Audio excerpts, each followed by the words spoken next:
A skill for any NHL GM is to take advantage of another team's situation to further strengthen their own roster.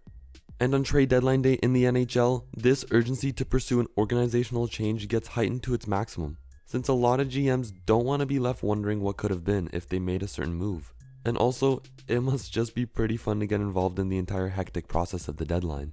And while there's a lot of situations of teams both winning deals at the trade deadline, since both sides got what they wanted down the line, we also have situations where both teams have ended up losing trades, since there was no benefit to either side. But in some cases, we also have lopsided trades, where one team is heavily favored in the outcome of the trade over another team. Now, in order to fairly evaluate a trade, you have to give it some time, especially since a lot of trades involve young prospects who need time to develop, and many more include packages with draft picks, which take even longer to pan out. So we can't write off trades right as they happen. However, the trade that we're going to look at happened over 20 years ago at the 1996 trade deadline. The trade deadline that year was fairly active, seeing 13 trades. But it was even more active in the days leading up to the deadline, so teams were looking to make deals. On March 20th, 1996, the exact day of the 1996 trade deadline, the Vancouver Canucks and the Pittsburgh Penguins were the two most active teams, making 3 trades apiece that day.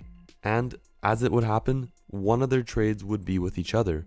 The Penguins around this time, as you might already know, were wildly successful, winning Stanley Cups in 1991 and 1992, and going on deep playoff runs in other seasons. The Canucks had some decent playoff outings at this time too, making it to the Stanley Cup final in 1994. These two teams were more or less looking for different pieces. The Canucks were looking for a younger playmaker, and the Penguins were looking for a younger power forward. Pair this with the fact that the Penguins didn't really have the time to develop an inconsistent skill player in Naslund, since they had guys like Mario Lemieux, Jaromir Jagr, Ron Francis, and Peter Nedved on the roster, so they were pretty set on the skill frontier.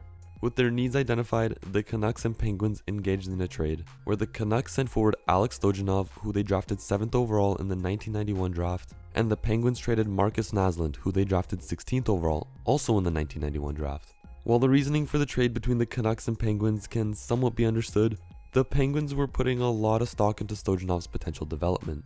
Comparing Stojanov and Naslund at the time of the trade, Naslund had 67 points in 151 games with the Penguins, while Stojanov had 1 point in 62 games with the Canucks. So the Pens were banking a lot on Stojanov's development.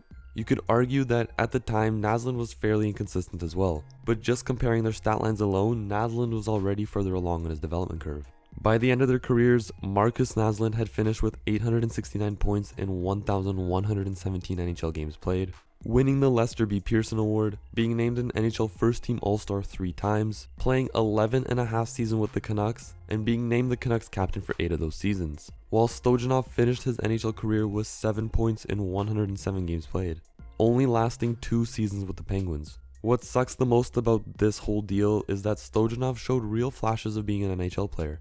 However, in the 1996-97 season, he got into a car accident and suffered injuries that hampered his development. While we'll never know for sure how much an Alex Stojanov without injuries would have developed, what we do know is that as things stand now, this is probably a trade deadline deal that the Penguins would want back.